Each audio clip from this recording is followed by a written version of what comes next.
Hi, this is BenCB for Razor Edge, and today we will be talking about calling perfectly against pushes. At first, I want to show you the typical mistakes, and after that we talk about when should we differ from Nash. I will show you when you should call loose, and I will show you which factors are important when we call looser or a bit looser than Nash. Then we look at a tricky topic: how should we react against min raises from short stacks? In the end, I will be talking about minus EV calls and skipping plus EV calls in detail. Similar to the optimal shoving video, you should learn how to play your ranges in several base spots on your and your opponent's stack size. In addition to that, your goal should be to minimize big mistakes when calling pushes. Especially when you study yourself, it is important to memorize the principle of the 3-card range. Many regulars are sticking to the Nash ranges, and that's a huge leak in my opinion, and this prevents the good win rate to become a very good win rate. And very often there are problems to recognize the own leaks, because many regs, when they review hands, they play according to Nash, but they can't think outside the box for alternative lines with a higher EV. Another problem is that the players are calling too tight against other regulars, and the other leak is that they call too loose against a fish. We have to look at these things relative. We have to call very loose against other regulars, and against the fish with 10, 11, 12 big blinds, we have to call way tighter than Nash, because a fish is shoving way tighter than a normal regular. What I also noticed is that many players odds call too tight, especially when the blinds are high and we're getting very good odds. We should call looser, and I think the in-game table selection is very bad in general. This means that many regs don't pay attention how soft their table is, and they don't notice that when they bust a very good regular, they can play better at this table. That's especially important when we are on the bubble with a fish and a reg. So when we bust the reg, we can play against the fish heads up. The same applies when we are forehanded. We want to play with the fish on the bubble, cause they are too tight, and it is usually better to bust the reg forehanded than the fish. So to estimate our future EV is very important in this spot. I will go more in detail later on. Now we look into the theory when we should differ from Nash and which factors are important. Nash should only be an orientation for you. You should apply the same strategy from the pushing video, and in the individual spots you have to call tighter or looser than Nash. Don't review hands and just look at the Nash range if you played the hand correctly. That's the wrong way, and it prevents you to get a higher win rate. The second point should be obvious. It is important to note it when you see a reg pushing looser than Nash. This does not cost you a lot of time, and you get a lot of money, cause every reg is different. Some push way too tight and others push way too loose. Don't assume that every reg is shoving the Nash range. And it's also important when a reg shoved with the Nash range that you note it. Of course, when he pushed the bottom end of the Nash range. So for an example, he can push 10-4 suited plus and he shoved 10-4 suited, then you should note that this reg can shove the Nash range. So against this regular you can call the Nash range or close to Nash, cause other factors also matter, and I will talk in detail about those factors later on. And then we look into the more tricky situations. As I told you, there are so many regs which don't play like Nash, especially in the Hyper Turbo sit and go format. people underestimate the complexity. Many MTT racks or cash game racks play some hyper turbos on the side, but they don't have a ton of ICM knowledge. But you rate them as a regular. They have different ranges and play according to their MTT experiences. So pay attention that you don't always play like Nash. Especially MTT racks shove too tight and call too loose. That's among many MTT players the case. And when you play against the same bad rack, always the Nash range, you just burn so much money. Another important point is that we shouldn't play according to Nash when we play against a fish. We should push way looser than Nash and call way tighter than Nash suggests. Especially in these spots, I can comprehend when we analyze a spot with a fish and we look at first at the Nash calling range. I would suggest that you estimate the shoving range from the average rack, and in 95% of the time you should use your experience, cause Nash is a strategy when all players play an optimal strategy, and it should be clear that a fish is not playing the optimal strategy. That's why it is important that you rely on your experience. That's way better than to look at the Nash range and then call way too loose. The same applies to a fish when you collected some reads in the early game. When a player has maniac tendencies, you should call loser against them, cause often they're able to shove 100% in some spots. For you, it is important to differentiate the spots and adjust accordingly. This is not always easy, but when you try and make small adjustments and you don't play only the Nash ranges all the time, then you have an edge against so many racks. When some time goes by, you get more confident and you can handle more factors and make a better decision. And remember that it is important to note a rack which is capable of jamming like Nash. Otherwise you burn so much money against the tight racks. Even on the highest stakes there are players which have no idea about Nash. Often these are high stakes MTT racks and they want to mix in a hyper turbo from time to time. They think that they can crush the hyper turbos, but often they have huge leaks. Your own image or the dynamic is not that important when we talk about calling. It is more important when we push ourselves. When you made a very loose call 1 or 2 hands earlier, or you shoved all the time, then some players will perceive you as an aggressive player, and maybe that's why they push a bit tighter against you. And it's also important to look at the other players. So has this player played 100-100 over the last 3 or 4 hands, and now he's shoving against you?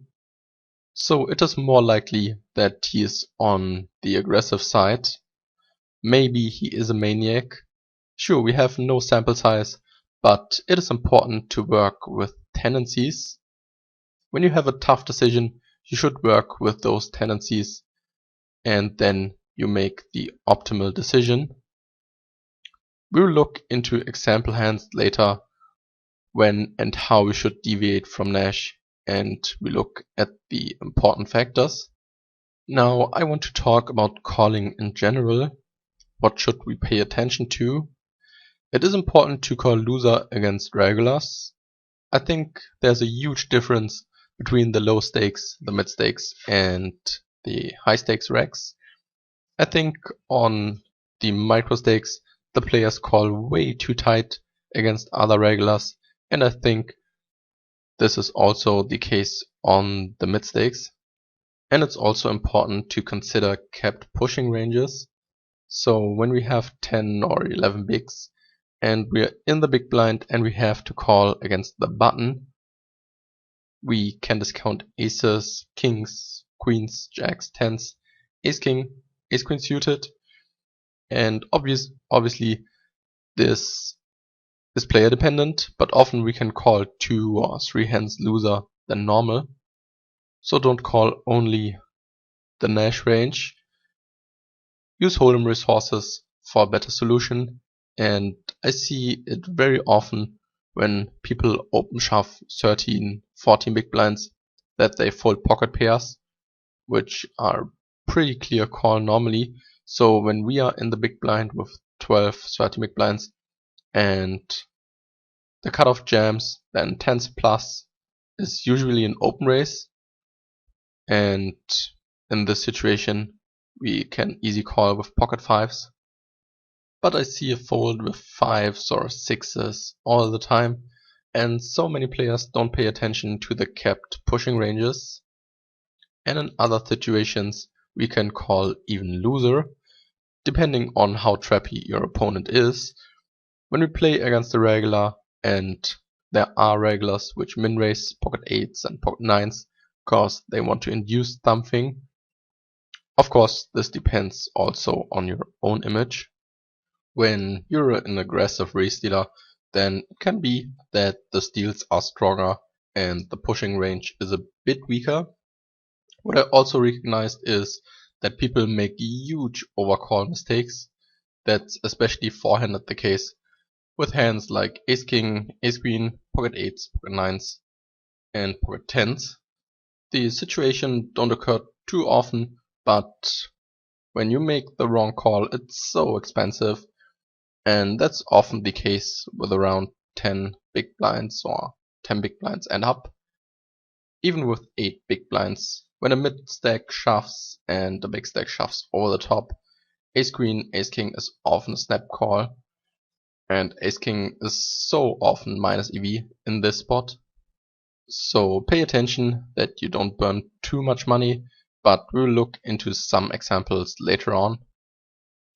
In-game table selection is very important, and it's not only important when you pick the sit and goes in the lobby. Your goal 5 and 6-handed should be to bust the other regulars, and I don't want that you take every minus EV spot to bust the other regs. It's important that you remember that when you bust a regular, it has a higher EV than when you bust a fish. And you have to take closer spots against the regular. Sure, when you have a table with only 1 or 2 regs, then you can skip the close spots. But it depends how deep you are. When you only have 5 big blinds, you have no time to wait for huge plus EV spots. I talk about the situation when you have 15 to 25 big blinds, then you shouldn't search for every marginal spot with the other reg. When you have 4 regulars and 2 fun players at the table, and now you're forehanded and only 1 fun player is left, so when you bust 1 of the 2 regs, it is way better for you than to bust the fun player, cause when you're 3-handed with 2 other regs on the bubble, you can't abuse the bubble very hard, cause most regs know how they can call. Sure, they will not call perfectly, but I think you get the point. Okay, the next question is, how do we react against min raises from short stacks? This refers especially for the stack size 11 bigs and less. I would suggest that when you have no reads which hands your opponent min raises, then we should reshove the range we would call against the push. There are regs which can abuse this cause they know a min raise looks very strong with 10 or 11 big blinds. Okay, and now let's look how we should react against a short open min raise. That's a topic which is very hard to explain in general cause it's so dependent on the player type. So I suggest that you reshove your calling range. So your opponent shove, you call, and you should reshove this range.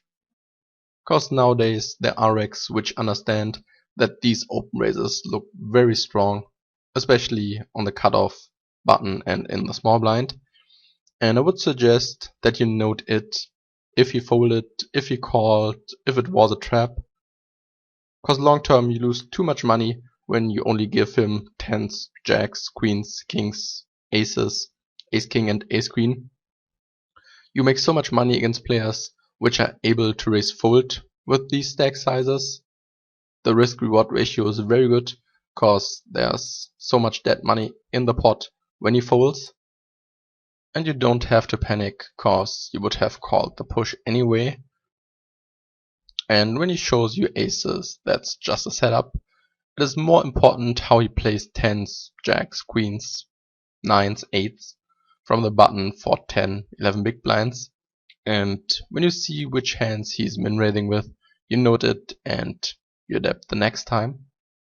So the next time you can call a few hands more against his push, cause his shoving range gets weaker and you can start with the bottom end of your reshove range.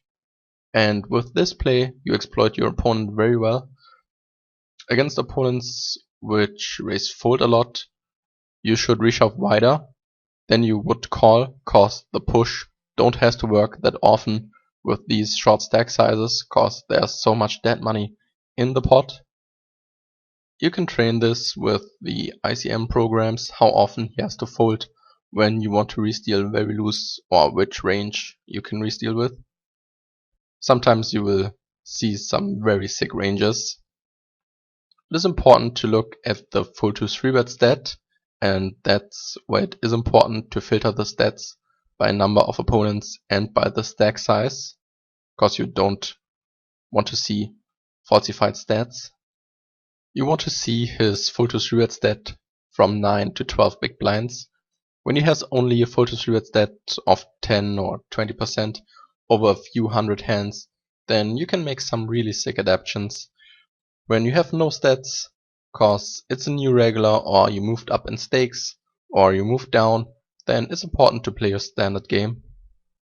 And be sure to adapt when you see uncommon plays. I think there are more players which min-raise with a stronger range than the players which min-raise with a weaker range. But in the last month or in the last year, many players recognized that it looks stronger when you min-raise, but I still think that most regs min-raise a stronger range. The problem is that not every player plays in the same way, so when you fold very tight against min-raises all the time, you lose money against the loose regs, and you lose money against the tight players when you reshove the range you would call against the push. But you can adapt against those opponents in the future, and that's why you shouldn't think that all regulars play in the same way. When you have a solid read, you should create a budget. I showed you how this works in the test video. I think that's a good way to see very fast how your opponent thinks. I want to see how a player around 10 or 11 big blinds build his shoving range, and with the budgets I can play perfect ranges against his min raises and against his pushes. So if you haven't watched the video, you can do it now, cause in game it's very hard to read all the time your note window. So we have a very good way to see it with only one view without opening pop-ups or other stats. So with the Holy Manager 2 budgets, we get a very good impression from the player. Okay, when should we take marginal minus EV calls? The first point is when we are short. You can see it in point 3, cause ICM is in short stack situations often not correct, because often we have a very desperate situation when we have only 2, 3, 4 big blinds. Sure, when there's another short stack and we're on the bubble, but I want to skip this situation, and there are so many desperate situations, and in the future we will not get a better spot in the next hands. When you think about the probabilities, it is more likely that it will get more minus EV, and when we are the next time in the big blind, we have to call any two, and we have a profitable call given the odds. But when you think logical, that can't be the solution. That's why we have to do minus EV calls, especially when we are short. The problem is, the shorter we get, it is not enough to double up to get an average stack. So when we have 2 or 3 big blinds and we double up, we are still the short stack. I think you know these situations, and you can prevent these situations when you make a marginal minus EV call. You shouldn't exaggerate it, and there are different point of views, and this situation has not been solved mathematically. So there is no perfect strategy, but there are a few factors you should pay attention to. With Hold'em Resource Calculator, you can use the future game simulation. With this tool, you can look at your EV in the future for the next 2, 3, or 4 hands, but there are also other important factors which are not in the future game simulation. We can look at the last 2 points, future EV and in-game table selection, together, because they are connected to each other. The in-game table selection is important because it's about the future EV. We want to bust the good regulars, but you shouldn't call with trash hands just to bust the other regs. But when you compare busting a fish and busting a reg, then busting the reg has a higher EV, and you shouldn't fold super tight when the fish is shoving. It's about the close spots in which you're unsure. So look if this player is a fish or a regular. As an example, when you play against a regular and you know that the call is minus EV, but you get heads up against the huge fish, or you can abuse the bubble cause you're the chip leader when you win this hand, so you can take marginal minus EV spots. That's not something I can prove mathematically, but I'm pretty sure about it, and when you think logically about it, we have a nice stack and we can abuse the bubble, and we get into more profitable situations than when we are the mid stack. So it's not a bad idea to take the minus EV call when we bust a reg and become the chip leader. So think about the next upcoming situations when you gain only a few chips or you're only the second chip leader with the call. Then it's often not a good idea to call, but we'll look into that later on. Okay, next point, when should we skip plus EV calls? An important point is the stack protection. So we have a solid stack with 8 or 9 big blinds, and we get a 4 or 5 big blind push, and we know the call is very marginal, and we would cripple our stack if we lose when the blinds are very high, 40-80 or 50-100. So 8, 9 big blind is a good stack size.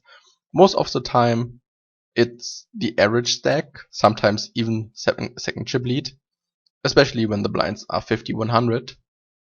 So we don't have to take the close spot.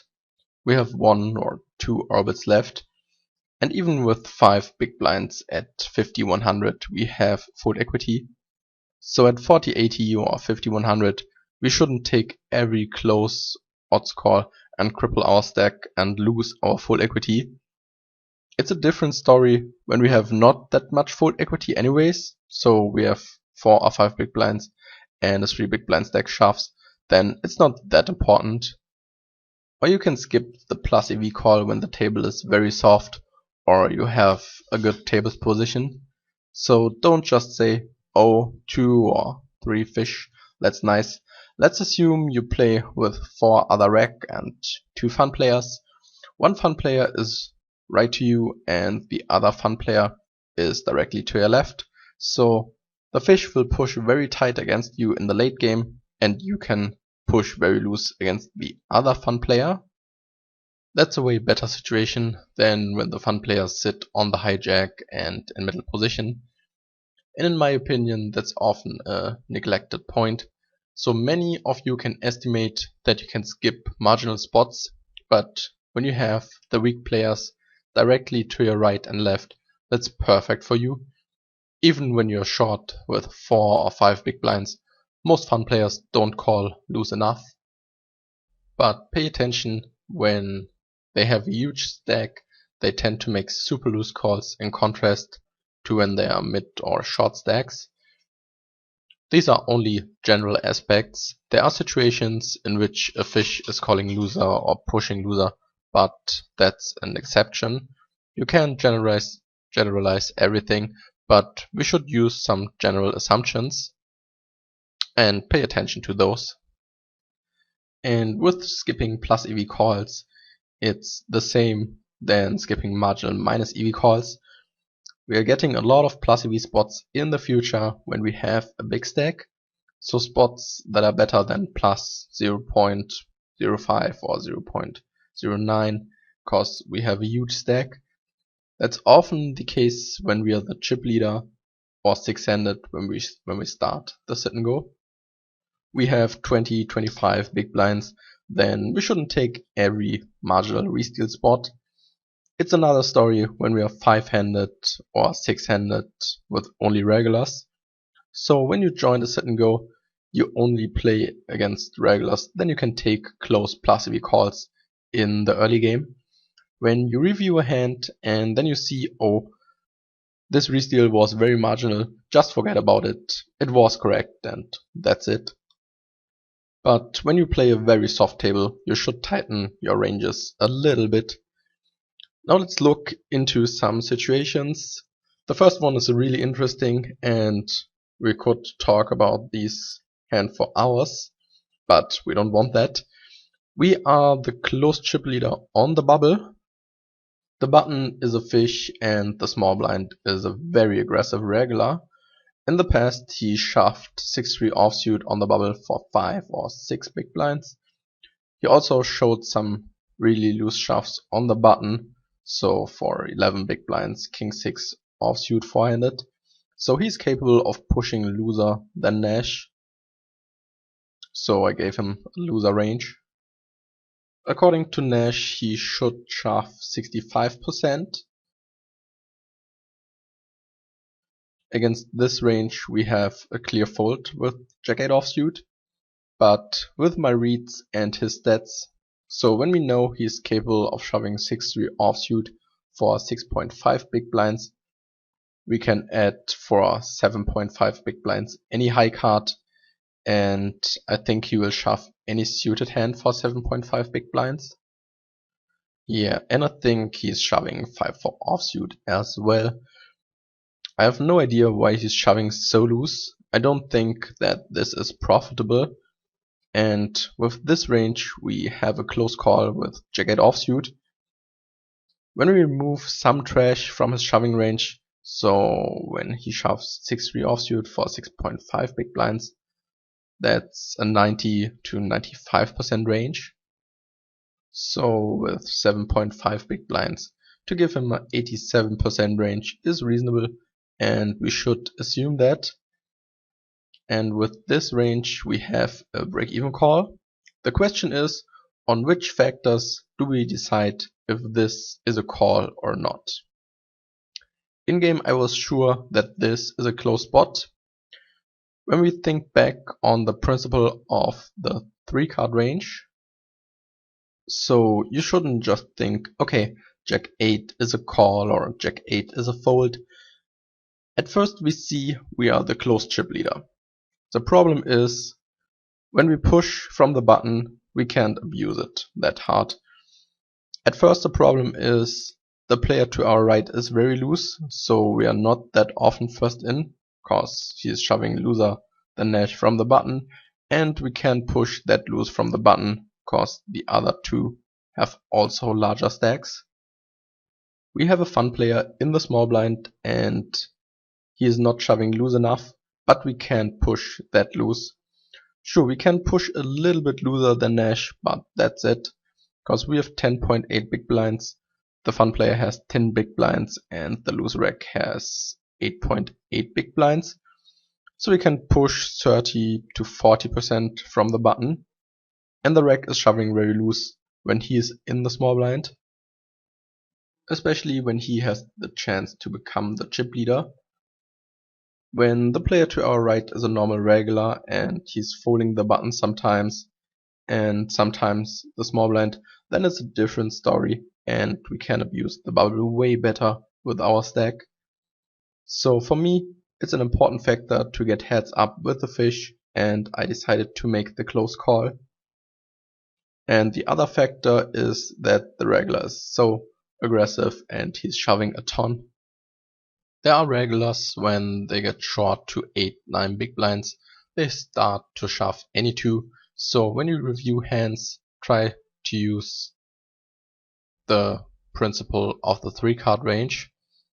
Think which hands do you want to always fold, which hands do you always want to call, and which hands are close.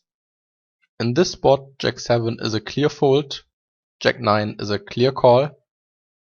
So future game and in-game table selection is not that important in this spot, cause the hand is too profitable to call and it's hard to win the EV in the future. But Jack 8 is close, but still I decided to call, but I would call the hand in this constellation in the future as well. Okay, let's move on to the next hand. You can see how it can look like with the badgets. I chose a simple HUD for this video cause we don't need post-flop stats or 3-bet stats. Most of the time someone is shoving, but I included the badgets in the HUD.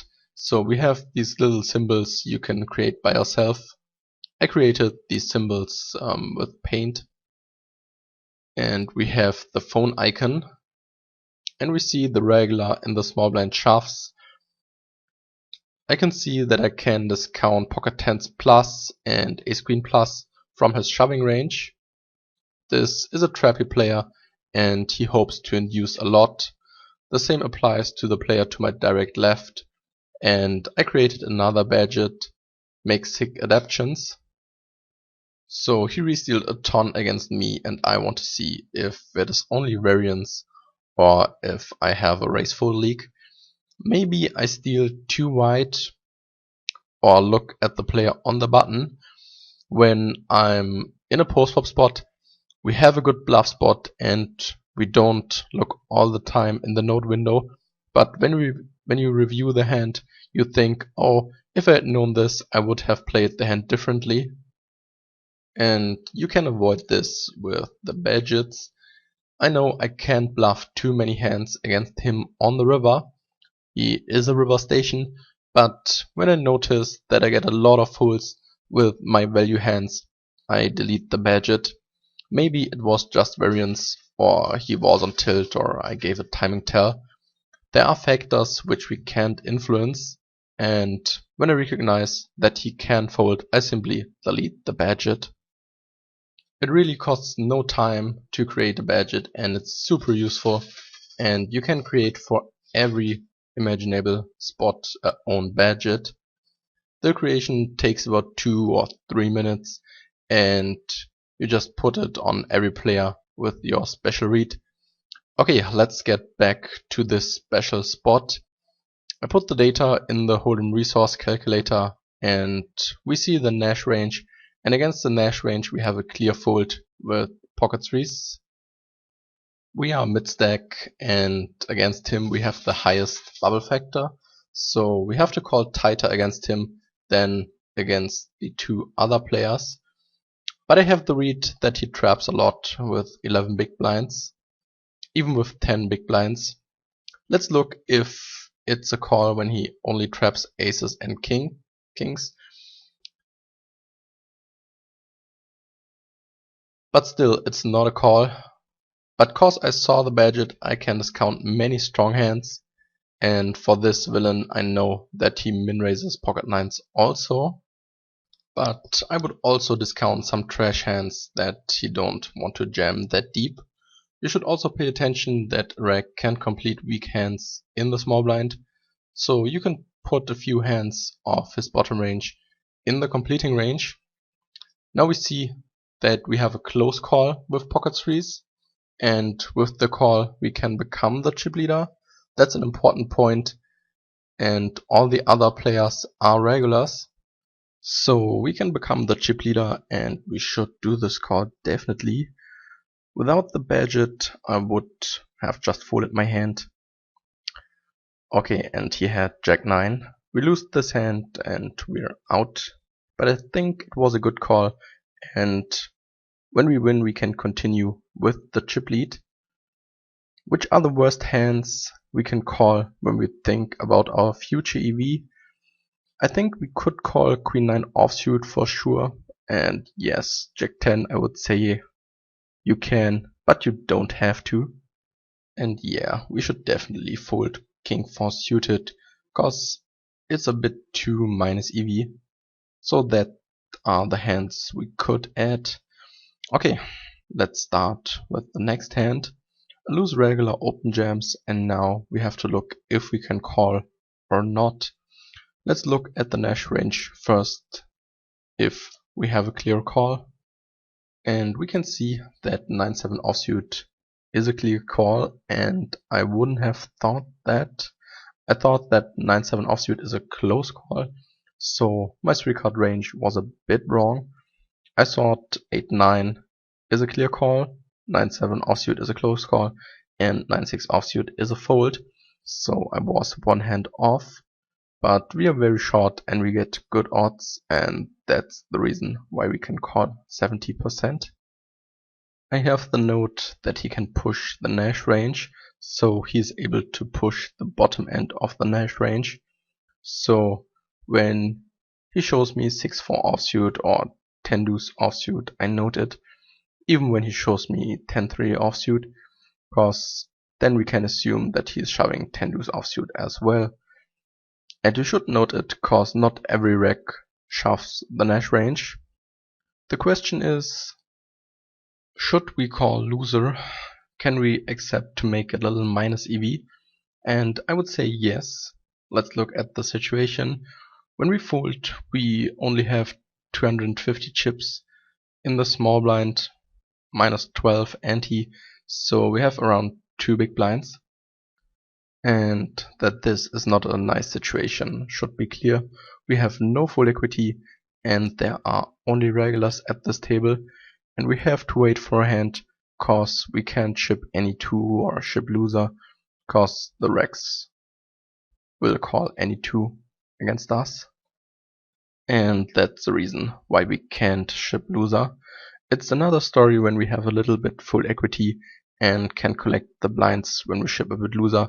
But when we have to wait for a hand and then we have to call any 2 in the big blind, that's a disaster for us.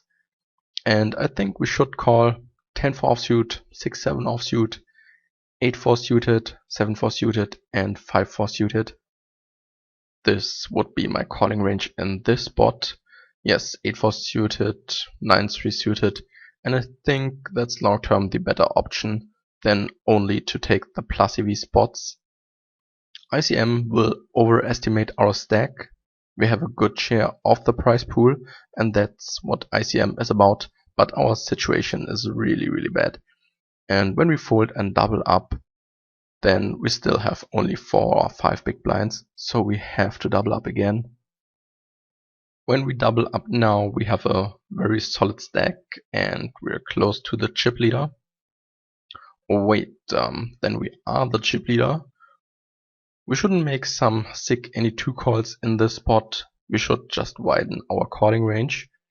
When you have a regular with a huge sample size and you never saw a Nash push, we should call tighter in this spot. Cause often you don't know how loose he can shove. When we have a hand like 10-3 offsuit, 10-4 offsuit, 7-4, we should just fold them. So when villain shoves tight, we should just fold these marginal minus EV hands, and then we call just the Nash range. Against him, maybe we can call Jack deuce, 7-5 suited, yeah, and that's it. But when he's relatively tight, 9-7 offsuit is still a call. It's still a relatively loose Nash range, but you will know that he can shove a ton when we are so short. It's another story when we have a fish. That's also interesting, I think. I think the average fish is on all stakes too tight. I can't imagine that a fish is shoving every time with 9-6 offsuit and 10-6 offsuit. and against this range we have to call tighter. We should differentiate if we play against the regular or against the fish. We should only call any queen, jack 7 plus, 10-8 offsuit, 9-8 offsuit, 8-6 suited, and jack 3 suited, and we can make some minus EV calls there, but I would fold 9-7 offsuit against a fish. If I had no reads, but I know it's the fish, I would call tighter. That's why sit and goes are so profitable, because a fish is tighter in the push or full stage than a regular, and we have a regular that is shoving at minimum the Nash range in the small blind. The cutoff is a fish and the button is a regular, and the regular in the small blind open shoves. I have the information on him that he's shoving very capped, especially with 12 big blinds. Now let's look which hands we can call here. We have no future EV in this spot.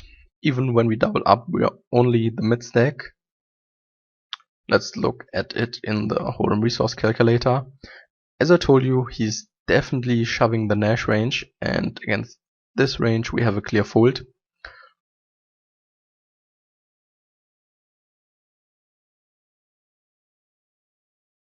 When we discount a few hands, then you can see that King 6 offsuit is profitable to call, and I think he's also trapping these hands. And sometimes he will complete his bottom end.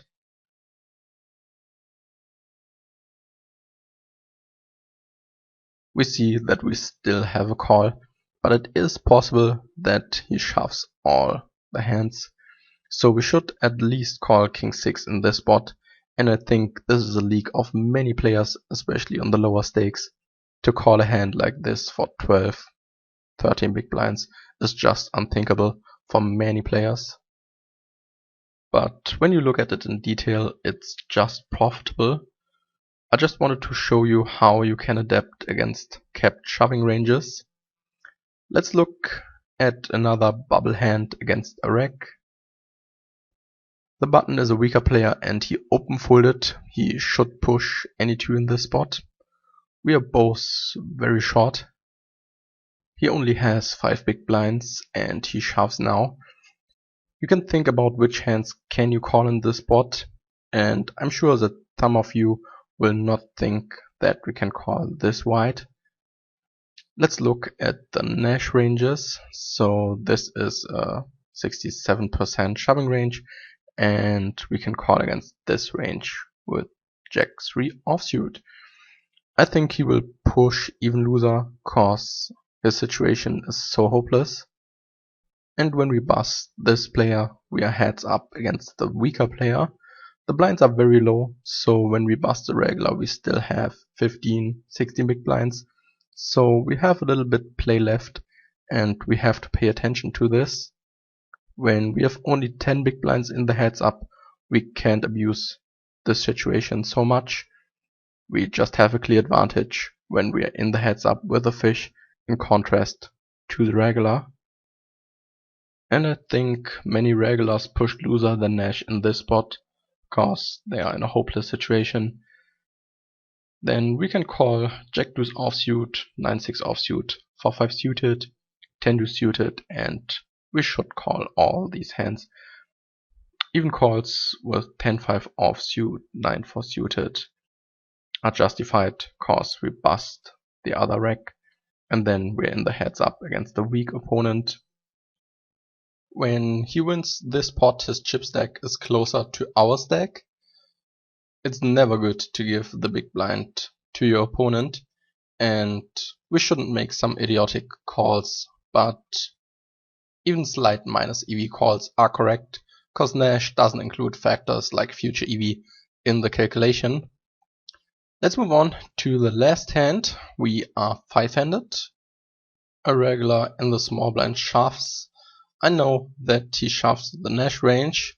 We have to think about if we want to call this hand or not, and I know that he is shoving a capped range, so he's min-raising aces and kings. With this info we have a slightly plus EV call, and now we look, do we have an advantage with our call, or do we have a very soft table? But that's not the case. It's a table with only regulars. When to my left is a weaker player, then I would fold Queen 6 suited. In game I knew that Queen 7 suited is definitely a call, so try to use the principle of the 3-card range in those spots. You can't always hit the right hand, just think which hands are a clear call and which hands are a clear fold. So try to think, when does it start to get profitable, when is it very minus EV, then you can wind it better. I tried to decide if Queen 6 suited is a call or not, and I think I made a small mistake. In game I didn't realize that the table was so tough and we should take every close spot. And I know that this opponent traps a ton, so with around 10 big blinds he is able to play 10s plus and ace king differently. And as you can see, we have a profitable call, and I've not looked at the table and this happens. In the review I've thought about why I folded this hand. Maybe I didn't recognize the tough table, and I think this was a mistake. We should call Queen 6 suited in this constellation. But we have no reason to make a minus EV call, so we should only take the profitable situations. When we had a weaker player to our left and we can ship a ton first in cause he's folding too much, then we can miss out on the close spots.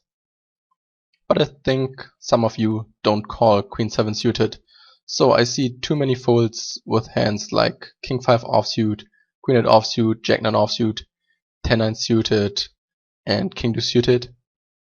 And that's a good spot with 10.5 big blinds, so we should loosen up our calling range against another Rex. Let's look at a hand when we are in the small blind.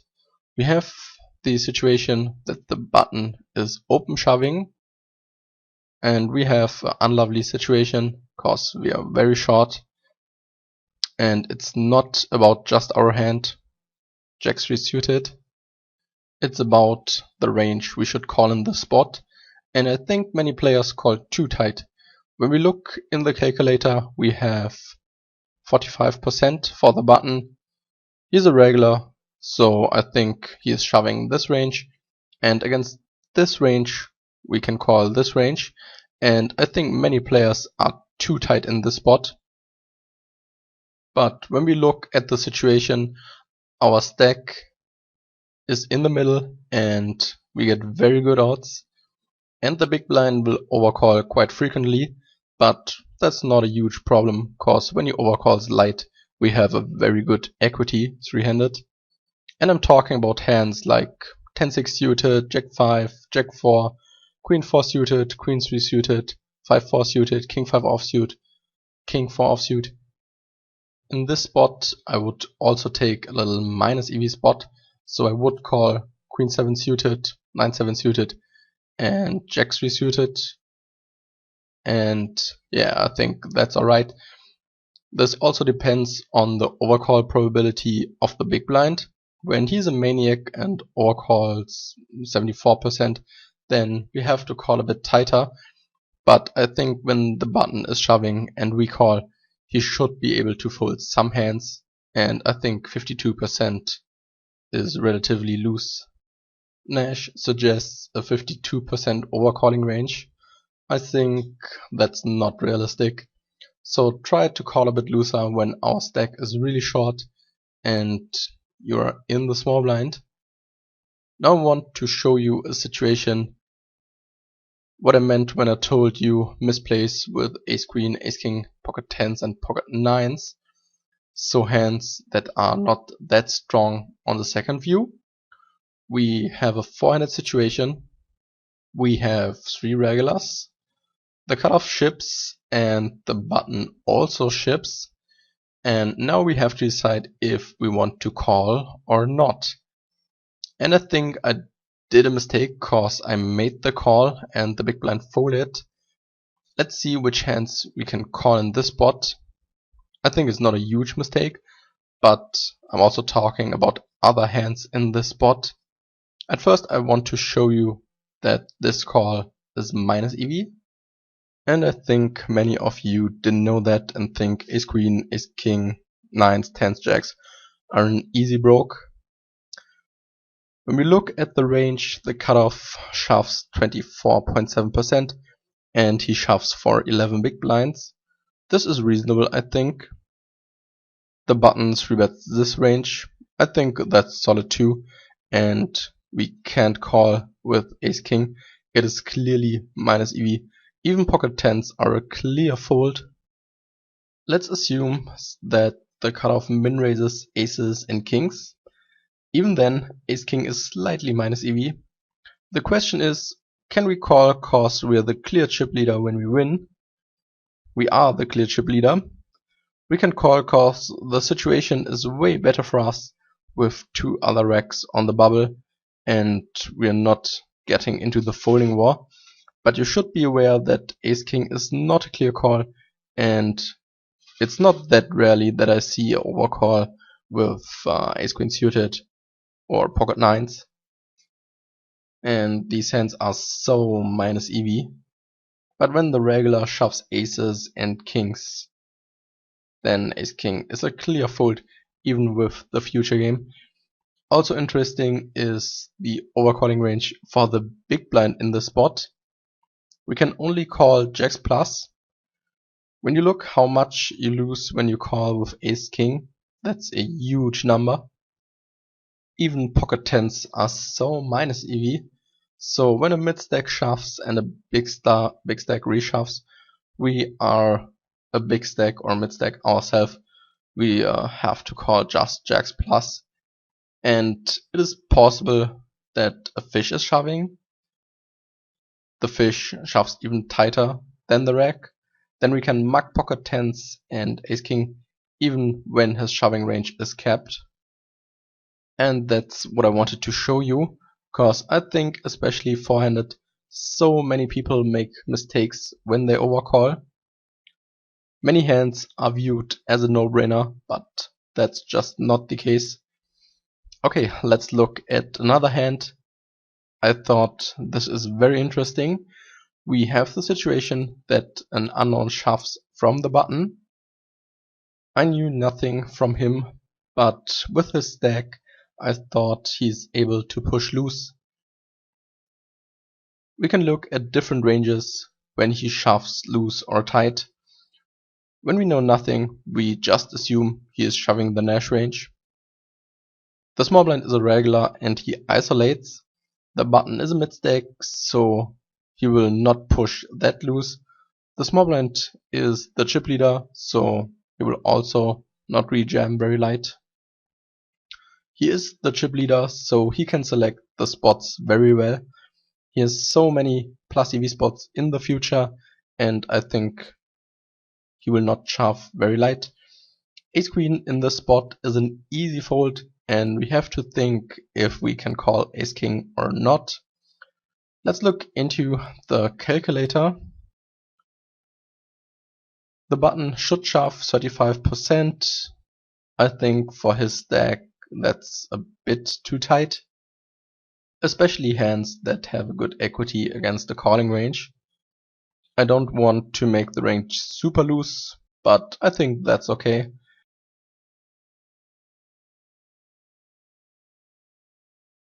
And the regular, yeah, I think he will fold pocket fours and shove king queen.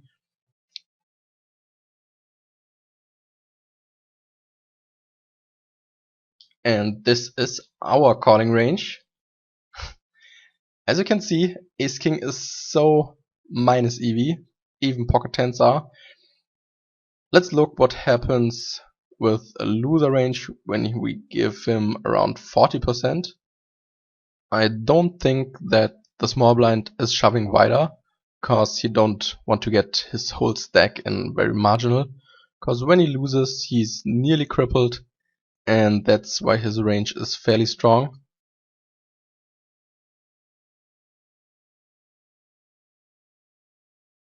And we see not too much changed. Ace king suited is now a little bit better, but yeah, we just have to call ultra tight. I really see calls with ace queen offsuit, and that's so hard minus EV.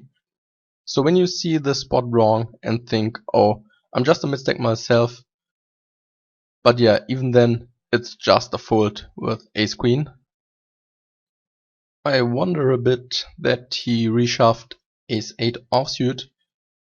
Yeah, but it's in the range I gave him. But I don't think that he's reshoving lighter.